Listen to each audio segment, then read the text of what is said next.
ค้อนเมื่อโมยอาสันอันนี้มันเป็นนั่นคำไอ้นี่เนาะวิชาเป็นเพื่อนเลี้ยงชีวิตนี่งานอยู่เฮือนเมียสนิทเป็นเพื่อนร้อนนี่ยามอยู่เฮือนอยู่ด้วยกันเนี่ยผัวเมียภรรยาสามีนี่เป็นเพื่อนเดียวกันเป็นเพื่อนร้อนนั่นนะร่างกายของเฮานี่ก็ร่วมสุขร่วมทุกข์เนี่ยญาติโยมทั้งหลายนี่ก็เป็นเรื่องปริศนาธรรมคำสอนเนาะมาเล่าอู้สู่กันฟังว่าตัวคนเฮานี่ถ้าเฮารู้จักพัฒนาใจอย่างคือมันพอเหมาะพอดีบ่มีหย่อนยานบ่มีเข่งตึงจนเกินไปนี่มันก็จะอยู่ดีสบายนะเนาะชีวิตไปก็ด้วยความราบรื่นเรียบร้อยดีงาม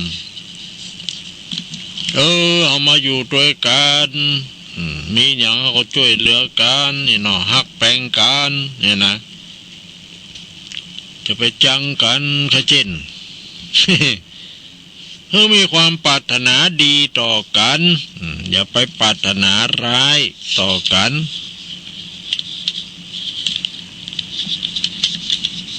บางทีก็เขาก็ว่ามันบ่อย่างอันนะตุลุง เฮาอู้ดีมันอู้บ่ดีหรอก ก็นั่นน่ะมันเป็นอันตรพานน่ะเนาะเขาก็หลีกไปเฮียกะจะไปคบมันจะไปใกล้มัน เว้นหมาคือปอศอกเว้นบอกคือปอวาเว้นคนปาลาคือไก่แสนหยดปุ่นนะ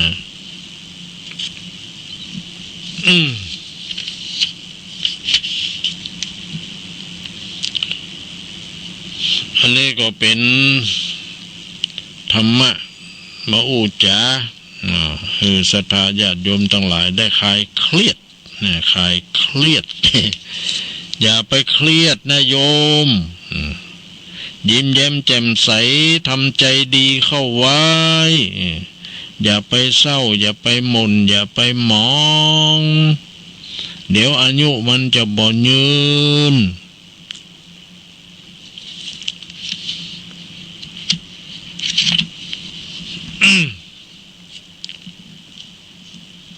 วันนี้ว่าจะเล่านิทมนิทานตัวพ่องก้านี่เนาะเป็นคติสอนใจของคนเฮาไว้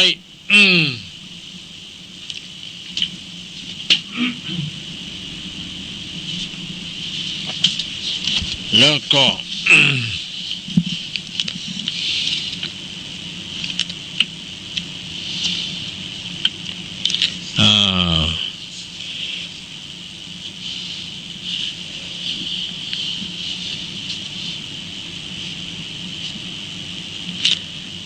นิทานเรื่องนี้ให้ชื่อเรื่องว่าบุญที่ให้ทานนะบุญที่ให้ทานนะที่เขาฮื้อทานฮื้ออย่างต่างๆนี่นะบุญที่เขาฮื้อทานแก่ญาจกว่านิปกคนขอก็เป็นการฮื้อทานแก่พระสงฆ์องค์ข้าเจ้าผู้มีศีลก็เป็นการฮื้อทานแก่พ่ออุ้ยพ่อมอนก็เป็นการฮื้อทานสิ่งสาราสัตว์เช่นอย่างเอาอาหารปลาอย่างนี้เนาะที่เขาไปแอวสวนสนุกไปแอวสวนไอ้เนี่ยเนาะไปแอวอันแอวนี่ที่เปิ้นมีหนองป่าเลี้ยงป่าเปิ้นมีขายอันอาหารป่าด้วยเนาะเขาใจบุญเขาก็ซื้อแล้วก็เอาอาหารไปหว่านโปรยป่ามันก็ลุกมาป่ามันก็มากินกันต้อหัวยอซ่องดำผึดนี่เนาะ บางคนบอกกูอย่างมาใครเอาจำมาหวานนะครับ ต้อจำปุ๊ดจำขาดหมดเลยเนาะ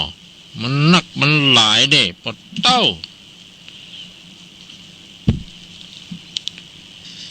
ในสมัยหนึ่งนี่พระพุทธเจ้าประทับอยู่ที่วัดเชตวันเมืองสาวัตถีนะ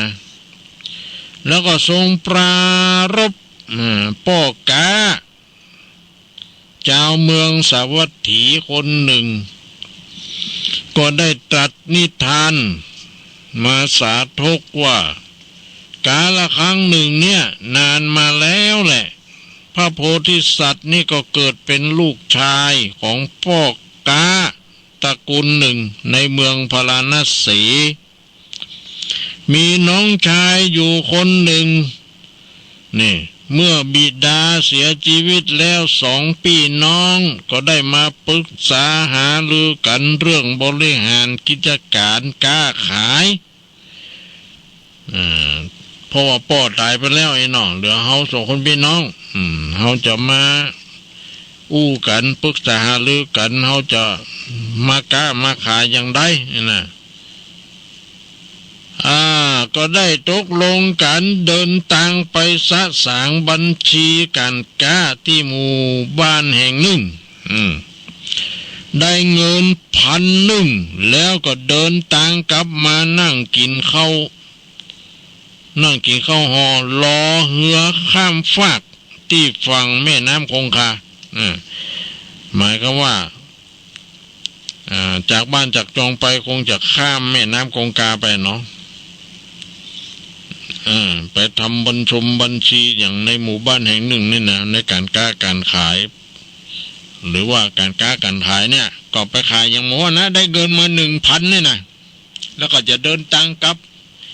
เอาห่อเข้ามากินกันเสร็จเรียบร้อยก็มานั่งรอเรือมาเพื่อจะได้ข้ามฝากข้ามฝั่งนี้ไปฝั่งโน้นเนี่ย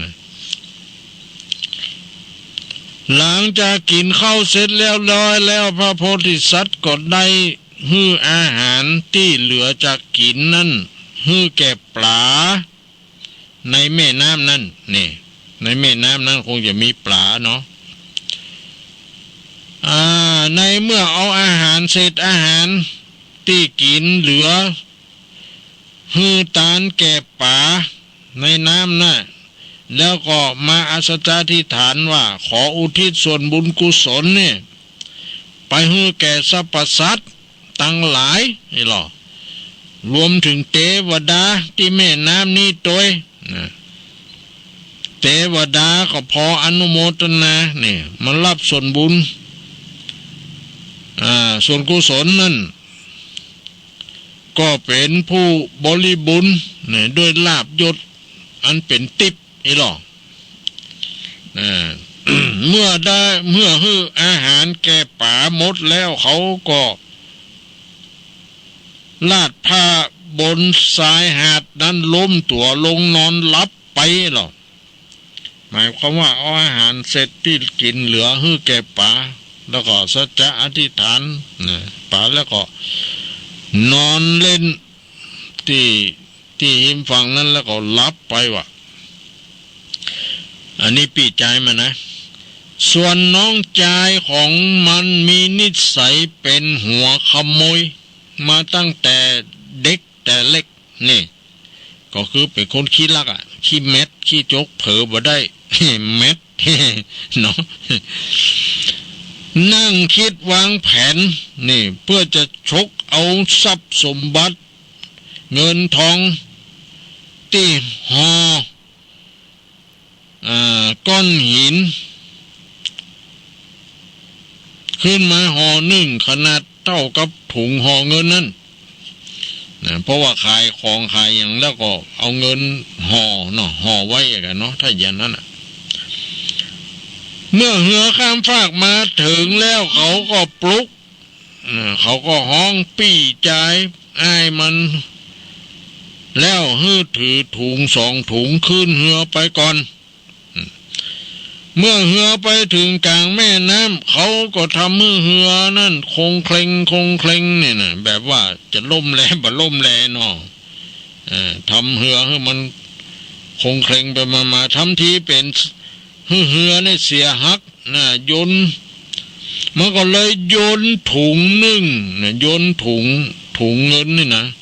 ลงไปในน้ำ พร้อมกับพูดขึ้นว่าพี่ถุงเงินตกน้ำไปแล้วอีหรอมันบอกว่าถุงเงินตกน้ำไปแล้วเขาจะทำอย่างไรเลยล่ะทีนี้เมื่อมันตกน้ำไปแล้วก็จ้างมันเตออีหรอพี่มันว่านะอย่าไปคิดถึงมันเลยเขาหาเอาใหม่ได้มากกว่านี้พี่ชายมันตอบนะจะเป็นอย่างเฮานี่เขาจะว่าจะได้ก็มึงยังบอกพอรักษาดีๆเซอะเอกดีเนาะแง่วก็ยังไงเนาะกูถือถุงเงินถุงยังเสียเป็นหล่นน้ำไปเงี้ยเนาะอันนี้ปุ่นบอกว่าอย่างอันนี่เนาะเพราะว่ามันตกน้ำแล้วมันก็จ้างมันเตออีวะอย่าไปใส่ใจอะไรอย่างก็มันเลยเขาหาใหม่มันได้อาจจะได้มากกว่านี้นะเนี่ย ทีนี้เทวดาประจำแม่น้ำคงคาเนี่ยมันก็เปิ้นก็หันเหตุการณ์อันนั้นตลอดนี่ว่าโอ้หมอนี่มันดีรู้อ่ะนะเนี่ยคนมีบุญนะ ทีนี้เทวดาหันโดยตลอดก็จึงบันดาลเนี่ยฮื้อปลาปากกว้างตัวหนึ่งนี่ฮื้อปลาปากกว้างตัวหนึ่งมากืนกินถุงเงินนั่นนี่หรอกถุงเงินนั้นมันตกน้ำไปปุ๋มเนี่ยเนาะมันยังบ่ถึงก้นมันเตือนน้ำมันก็เลิกอ่ะเนาะฮือโดนบันดาลฮือป่าปากกว้างนี่หรอป่ายังมาหูปากกว้างนี่ เนาะป่ายังป่าปากกว้างนี่ก็แล้วกันนะฮือป่าปากกว้างตัวหนึ่งมากืนกินถุงเงินมากืนกินถุงเงินนั่นไปนะฝ่ายน้องชายเมื่อกลับถึงบ้านแล้วก็รีบแก้ถุงเงินแหมถุงหนึ่งนั้นออกมาดูด้วยความกระยิมใจแต่พอแก้ห่อดูกลับว่าเป็นถุงก้อนหินนี่เป็นถุงก้อนหินเนี่ยน้องมันนี่ทำถุงไว้2 ถุงอย่างนั้นนะเป็นถุงก้อนหินว่ะมันก็มานั่งค่ำครวญเสียใจอยู่คนเดียวหรอกที่หลงเอาถุงเงินทิ้งลงน้ำไปหรอกทีแรกก็นึกว่าเป็นถุงหินเนี่ยนะน้องมันนี่ทำทีท่าว่าเอาถุงหินมาถุงเนี่ยกะแล้วก็ทำเหือมันคงเคร่งคงคิดจะล่มแลแล้วก็แต่งว่าเสียถุงเงินหลุดมือตกน้ำไปความจริงมันเอาถุงมันหมายจะเอาถุงหินนะจมน้ำไปคือปีมันเข้าใจว่าจังมันตกน้ำไปแล้วแต่ที่นี่มันเหลือถุงเงินเนี่ยเนาะเอาไปเอามาเป็นว่ามันเอาถุงเงินนะขว้างลงน้ำว่ะเอาถุงหินไว้กะ มันถ้าจะหลงลืมอยู่ได้มั้งเนาะก็ว่ามันเทวดาโดนบันดาลหมดเนาะนี่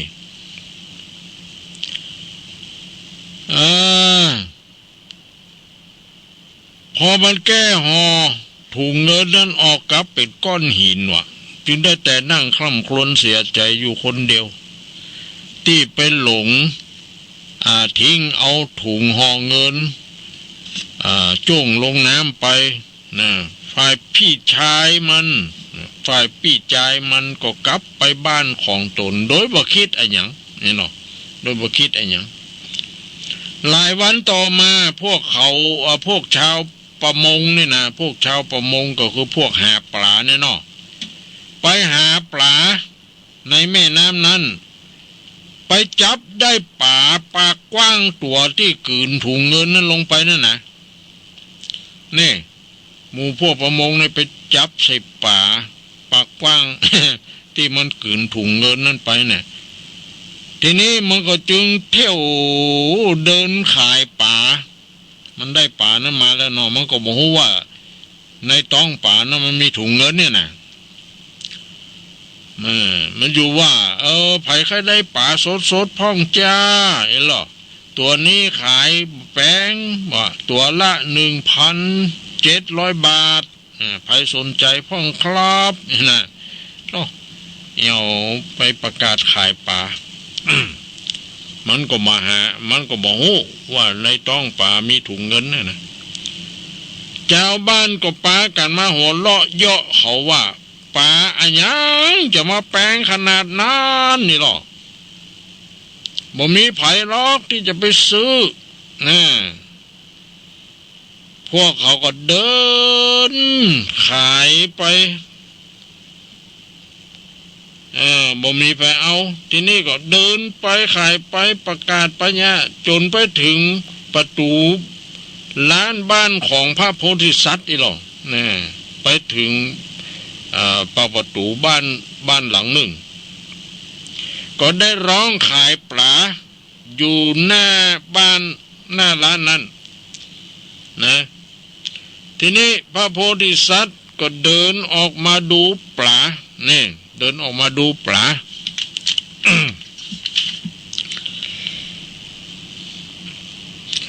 ก็สนใจปลาปากกว้างตัวนั้นนี่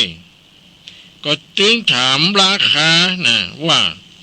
ปลาตัวนี้ละจะขายเท่าใดนี่นะราคาเท่าใด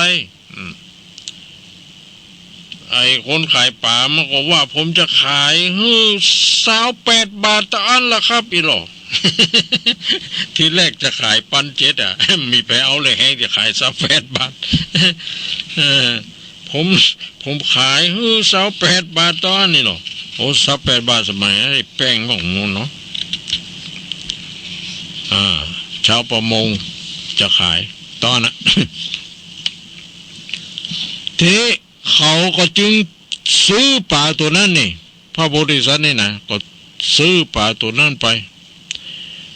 ซื้อไปแล้วก็ไปมอบให้ภรรยาหรือเมียเนี่ยปรุงอาหารนะเพราะว่าปลานี่มันตายแล้วไอ้เนาะ เพิ่นไม่ใช่ซื้อปลาเป็นไปฆ่านะเพิ่นซื้อปลาตาย ทีนี้พอเมียภรรยาเนี่ยได้รับปลามาก็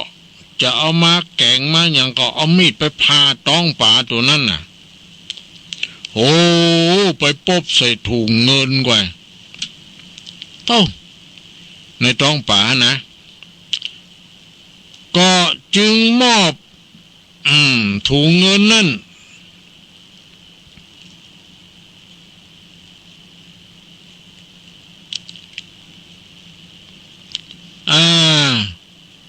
ก็จึงมอบถุงเงินนั่นให้แก่สามีเนาะเขาก็เปิดดูโอ้หันตราประทับห่อปลา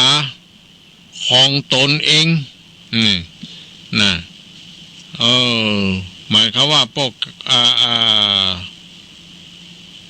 อย่างจะได้นี่เขาก็เปิดดูหันตาประทับห่อของตนเองก็จำได้จึงนั่งคิดแปลกใจอยู่คนเดียวว่าแปลกจังไอ้หรอชาวประมงเนี่ยมันร้องขายปลาให้คนอื่น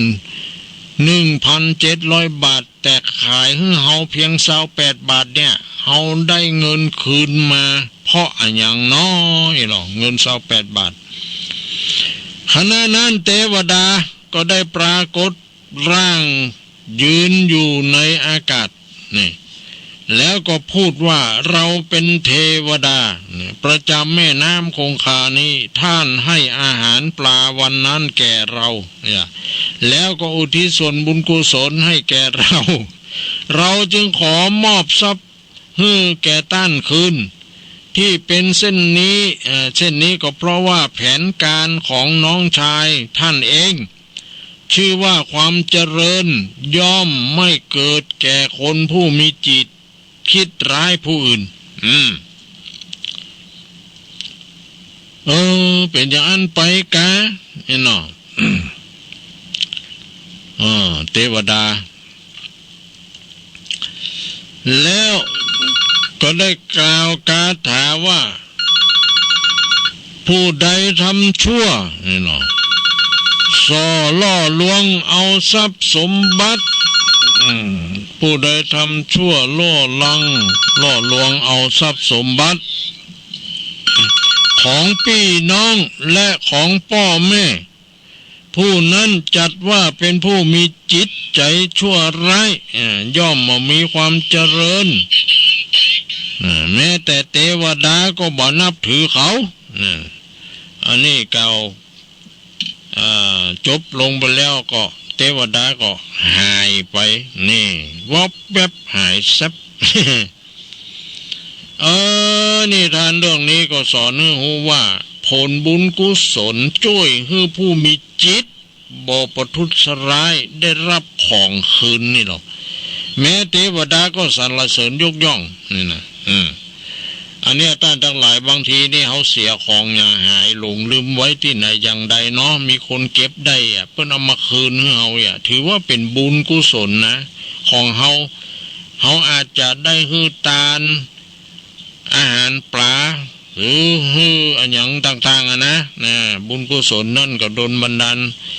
มาเขาได้รับของคืนเนี่ยบางคนหายก็หายไปเลยมันซากหันเงินบางทีตั้งนั้นรางวัลไว้ก็ยังหันไผ่เนาะอย่างกับที่มีข่าวทีวีสุนัขชื่อเตี้ยเอกเนาะที่มันอยู่วันมหาวิทยาลัยในเชียงใหม่หมู่นักศึกษานั่นก็ฮักมันในนอมเป็นหมาบ่มีเจ้าก็มีมันอาศัยอยู่ใน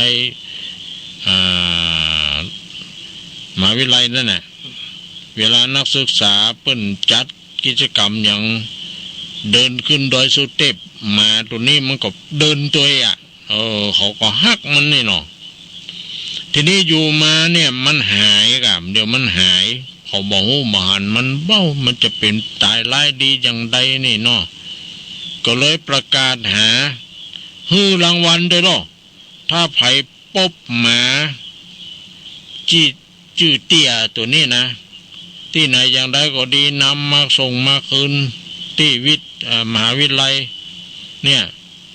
จะได้รางวัล10,000 บาทเนาะคือหมู่นักศึกษานั่นก็เก็บเงินกันเนี่ยกะเก็บเงินกันเพื่อเป็นรางวัลก็คืออินดูมันเป็นหมาแสนหู้มาหู้กำเนี่ยกันเนี่ยเนี่ยถ้าเป็นหมาเป็นสัตว์เนาะถ้าซื่อสัตย์สุจริตบ่คบเป็ดบ่คบไก่บ่คบคนมาทำความเดือดร้อนห้นใจให้แกไผเนาะเขาก็ฮักเนาะเขาก็ฮักอย่างเงี้ย ขนาดหายไปเขาก็ซ้อฮือรางวัลคนปุ๊บเห็นด้วยเนาะถ้าเป็นหมาบดีรถนั่นเขามาถามหาลอก เนี่ยคนเขาก็เหมือนกันนะเอาละญาติโยมตั้งหลายก็คิดว่าเอาไว้เพียงเต้าอี้ก่อนเนาะมันน่าก็ก้อยมาว่าต่อกันแถมยังแถมนะสเปเหละอันละน้อยก่อนปิดท้ายรายการนี้ก็คิดว่าคงจะได้ประกาศอนุโมทนากะดูเหมือนมีโยมแม่คำนวณนี่กะบ้านแจ้ซ้อนเมืองปานนี่กะบริจาคผ่านพระครูปฏิภาณธรรมทินนี่กับเพิ่นลงเฟซนี่มาเมื่อใดบ่ฮู้นะถ้าอย่าดุนๆนี่จ้ะกูเตือก็มาหันเดี๋ยวนี้เนาะเพิ่นบริจาคนะแม่คำนวณบ้านแจ้ซ้อนเมืองปานบริจาคเป็นค่าน้ำค่าไฟฮือตุดุงวัดทางตำ100 บาทนี่หรอฮือพระมหาเสาแก้ว100 บาทนี่หรออันนี้ก็ต้องสาธุเนาะอนุโมทนาเนาะกับญาติโยมโดยขอบุญกุศลกำกูหนุนอยู่ดีมีสุขอายุมั่นขวัญยืนก็ขออนุญาตรับโทรศัพท์เนาะไปโทรมาสายเตื้อแล้วนะฮัลโหลไปสายเจ้าตัวลุงแต่เป็นแม่ก็โทรมาโทรมาจากไหนอรพันธ์บ้านหนองลมเจ้าแม่อรพันธ์บ้านหลงลมเลยเนาะเจ้าไปฟังชัดเจนดีก็เจ้าชัดเจ เป็นผีสุดท้ายเปิ่นป้าก็หมาตอนนั้นตัวลุง ฮะ สุดท้ายเปิ่นเจอก็หมา มาตัวไหน หมาคือว่าขึ้นดอยน่ะ โอ้ นักศึกษาเงินรางวัลน่ะ โอ้ยังบ่ป้าด้วยก็ตามดูข่าว บ้านนะ เมื่อแรงนี่ดูเหมือนบ่ป้าด้วยคนไทยจะเลิกเป็นเนาะ ก็อันเนี่ยจะได้ก็บ่ฮู้เนาะมันเนี่ยความผูกพันกันเนาะระหว่างคนกับ เจ้า สัตว์แต่มันฮักกันนี้อ่ะเนาะมันดีอ่ะเนาะคนดีอยู่ไหนก็ได้สัตว์ดีอยู่ไหนก็ดีอ่ะเนาะ เจ้าก็ขอให้เปิ่นป้าแน่เนาะขอคนใดป้าเอาก็เอาไปส่งคืนให้ปีวิไลด้วยน่ากะดูมันเนาะ อินดูมัน กำลังใจเขาตัวลุงแน่ขอบใจอนุโมทนาน้อแม่อรพันธ์บ้านน้องหลงอยู่ดีมีสุขสาธุสาธุท่านผู้ใดจะโทรมาแหมก็เจริญปอนเนอร์น้อเฮามีอย่างมาอู้เอ่ยกันรายงานการรับฟังว่าเป็นอย่างไรเนาะ ในเวลา15 นาทีเจริญปอนไม่สาเจ้าถามท่านคุณเจ้าเจริญปอนโยมโทรจากไหนจ้าอำเภอพานจังหวัดเชียงรายเจ้าอำเภอพานจังหวัดเชียงรายชื่ออย่างจ้าชื่อของงามแม่วอนสารข้าวดำแม่วอนสารข้าวดำสารข้าวกำแม่วอนสารข้าวกำข้าวดำมันไม่ต่างแม่วอนสารข้าวดำสารข้าวดำรับฟังเป็นประจำก็เป็นประจำทุกคืนคนไหนมันได้ฟังมันนอนได้นอนหลับแต่เนาะแต่บางทีก็โทรบ่ทันเขาอีกเนาะตันอยู่มันอยู่ในระบบอัตโนมัติต้องกดหลายเปลี่ยนมันจะสั่งของมันเองแต่ถ้าโทรติดมันจะโทรของมันคนเดียวมันโทรมันห้าจุดติดเลยเนาะถ้าว่างเมื่อใดมันก็จะถ้าว่างเมื่อใดก็เข้าเลยเนาะข้างเดียวพอแต่ข้างเดียวมันจะย่ำของมันโดยอัตโนมัติอัตโนมัติเนาะเดี๋ยวเนาะทันสมัยอัตโนมัติทันสมัยดีแต่อยากจะตั้งสมัยก่อนเนี่ยหน่อยจะต้องเฮียนหูนักกว่าเนี่ยเนาะน่ากะต้องจ่ายเงินทางออนไลน์ทางบัตรเครดิตของต้องสบายไม่เดียวเนี่ยจะฝากเงินก็จะเอาเงินให้ไผก็กดโทรศัพท์สบายน้ำน้อยเขาจะได้เฮียนหูระบบดีนะต้องเอาอย่างไรเฮียนได้นี่เข้าเลยเนาะต้องให้ลูกหลานสอนต้องเฮียนกะเฮียนมันต้องเฮียนหัวหนักนะยังกดบ่เป็นอย่างนั้นยังข่าวเนอกดบ่เป็นยังไม่อุ้ยน่ะเนาะถ้าได้เงิน5,000อย่างให้หลานไปสมัครให้เยอะเยอะ5,000เหมือนกันนะถ้าจะให้หลานไปสมัครไปทำให้ต้องให้เงินหลานเนี่ยจะเอาเงินไม่อุ้ยถ้าบอกว่าจะยกเลิกว่ะพอยกเลิกแล้ววิวนั่นก็บ่ได้เดือนนี้เปิดจะเปิดให้ลงทะเบียนใหม่วันที่10น่ะ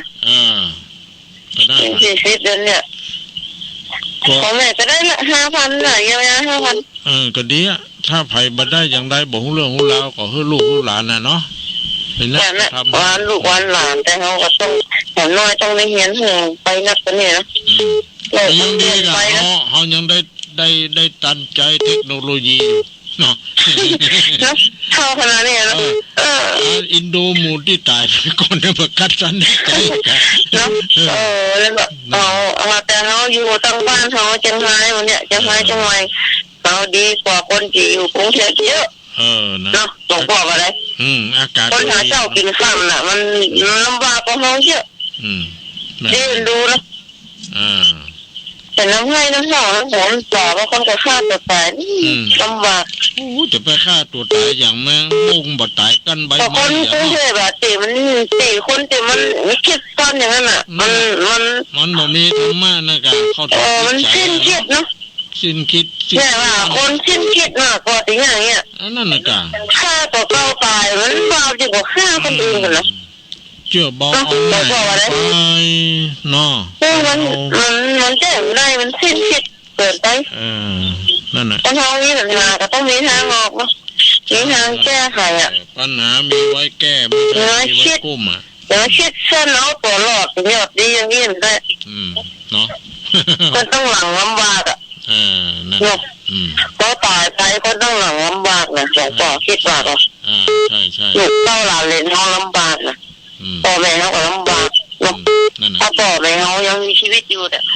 คนลำบากเนี่ยคนเรามันบ่เหมือนกันกับเยอะสร้างกรรมมาบ่เหมือนกันนะกับอย่างเงี้ยเนาะ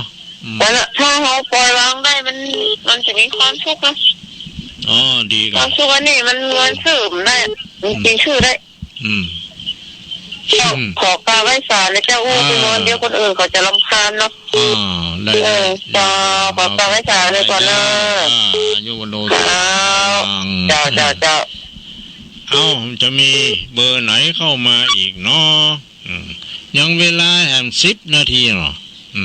ประมาณเนี้ยเนาะง่อมก็มาอู้มาเอ่ยกัน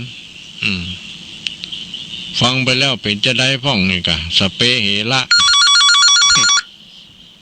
นี่มาละเดี๋ยวเนอะ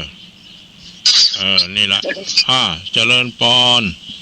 จำไว้สาเจ้าต้องร้องดองมาจากบ้านห้องไปเนอะโอ้บ้านห้องละปูน้องแม่ยังไม่ใส่รองเจ้าไม่ใส่ท้องนี่เนาะเจ้าไปงานเขาดำมาโสดอีทีไปโสด108จบแล้วก็มาเปิดฟังที่ยูทูบเจ้าเดี๋ยวเนาะปัญญาก็เข้าใจดีนะเจ้าฝนตกก็หาแม่ตกเนาะตกฮ้อนตัวเองนั่งด้วย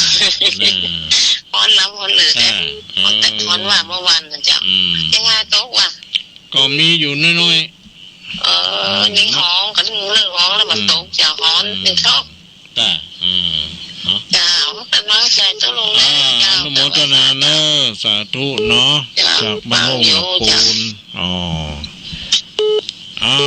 สายต่อไปเนาะต้องต่ำมือเลย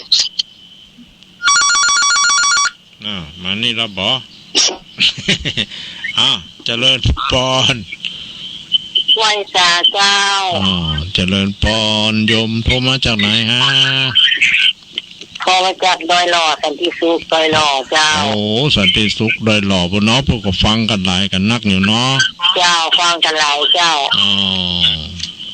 เดี๋ยวเนาะก็ได้อย่างพ่อนี้เนาะนี่ทานม่วนดีเนาะอันกะแกงอมแกเงาได้กันเนาะแกงอมแกเงาเจ้าฟังอยู่เด้อเข้าใจเลยเจ้า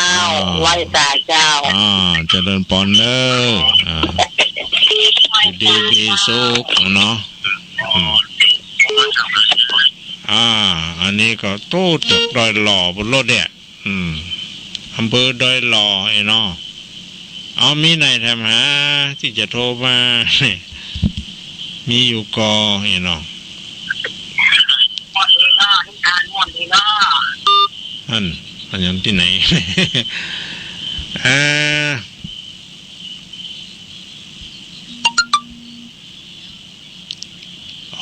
อันนี้ไปเก้าสายมาได้รับพันเนาะใครจะโทรมา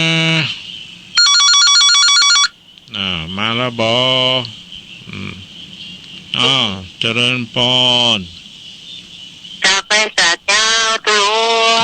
เจริญปอนจากไหนฮะ จากบ้านปีนแม่เทนจิลาเจ้าแม่เทนจิลาบ้านปีนอำเภอดอกคำไตตัดเจนดีเนอะเจ้าเจนดีเนาะเจ้าตุ้ลุงห้อนอยู่ก่อนนี่วันเดียวนี้ห้อนก็มาห้อนอยู่ห้องแอร์โอ้ฝนตกเรียกว่าฝนตกมาห้อนเถอะฝนตกตัวนิ้วเดียวฮะน้อยๆบัดนักมันดินมันบัดตกมันห้อน2-3 วันแล้วตกอยู่ก้าจะแล้วนี่ตกเลยเจ้าตกเพบนตกอยู่โลจุ่มเย็นเนาะ ฟังชัดเจนดีก็ฟังชัดเจนดีเจ้ามีสาระฟังในความหูแหมลายอย่างหลายอันถุงเงินถุงทองพวกจะดีกันหัวนะถุงเงินแท้กว่าถุงหินด้วยคิดโลภมากนะมาอยู่ดีเนาะนั่นน่ะเนาะบาปกรรมมันเป็นที่นั่นน่ะเนาะน่าว่าถุงเงินก็ถุงมาหินนะหน้าว่าถุงเดินโจ่งลงน้ำเนี่ยถุงหินไว้แม่นเห็ดแต่ไม่จะจุเพิ่นเนาะกันนั่นกันโอ้ยโอ้เนาะกราบไหว้สาในตัวขอบใจเนอะอนุโมทนาเจ้าเอาสายต่อไปมาแล้วเหรออ้าวเจริญพรไล่จ้าครับคุณนี่บ้านดงหลันทำได้แล้วครับกันยงโควิดมาได้แล้วครับยงโควิดครับฟังชัดเจนดีเนาะครับชัดเจนดีครับฟังขึ้นใหม่ของเราเนี่ยขึ้น98.75ขึ้นใหม่เปิดใหม่กะครับขึ้นของอันกันถ้าจะมันยงมันก็จะเปิดได้วัน2 วันนะครับอันแต่ครับชัดเจนดีเพราะว่ามันเป็นกลับมาขอเปิดเจ้าแล้วก็มันก็อายุจ้อมแล้วก็ของพันเป็นขึ้นของบ้านห้วยจังสาของพระจันทร์มันยงของนางตะโคพี่ว่าเดี๋ยวนะถ้าเป็นของเฮานี่ก็ยังดีสบายหน่อยเนาะใจเก่งไปแต่อันนี้เปิ้นก็ร่วมกันเครือข่ายหลายคนหลายตี้เนาะก็สัญญาณถ่ายทอดไปก็ดีเนาะก็ต้องขอบใจขอบคุณเนาะเจ้าของฐานีต่างๆเนาะที่เพิ่นได้ก็สัญญาณไปคือแก่ญาติโยมทั้งหลายได้ยินได้ฟังธรรมะเนาะถือว่าเป็นบุญเป็นกุศลเนอะอายุมั่นคงอยู่ดีมีสุขเนอะยมโควิดบันดงหลังทำสุขครับเจริญปอนได้แถม1 สายเนาะหรือ2 สายเนี่ยประมาณนั้นก็จะหมดเวลาแล้วเนอะมานี่แล้วเจริญปอนเจ้าจากที่ไหนฮะจากบ้านเสาหินเจ้าเมืองฝางจ้ะบ้านเสาหินเมืองฝางฟังขึ้นได้แต่เจ้าก็ลงกว่ามาแล้วจ้ะมาไหนมาถึงเมืองฝางไม่ได้มาไม่ได้มาไม่ได้มาหนูจ้ะไม่ได้ไปเป็นอย่างที่ว่าขึ้นสีขาวเจ้าเราเป็นนักเตะไม่ได้มาสักกรรมกันไม่ได้มาที่ลุงแก้วแม่นะจ๊ะนี่ที่ลุงแก้วแม่ก็จ้าหูเหรอตุลูวัดนั่งตำบลพิวตะกอนเคยออกวันเสาร์เดี๋ยวมาแลกกันไปออกวันพัดเนี่ยกันเจ้าเนาะขอบใจอนุโมทนาเนาะโยมเนาะฟังได้อยู่เนาะเจ้าอันนี้วันโนนเนอะสุขังพลังจะขึ้นมาหรือว่าถูกต้องไม่ได้ไป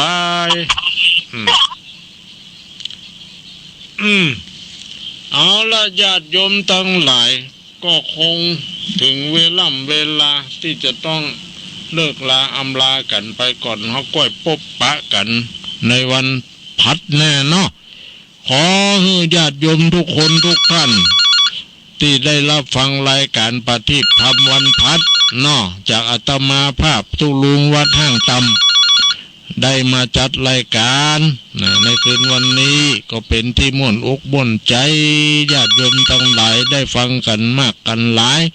ถึงเมืองเต้าเมืองฝางละปุนเชียงใหม่เนาะพะเยาลำปางหลายที่หลายตังก็ต้องขอบใจอนุโมทนา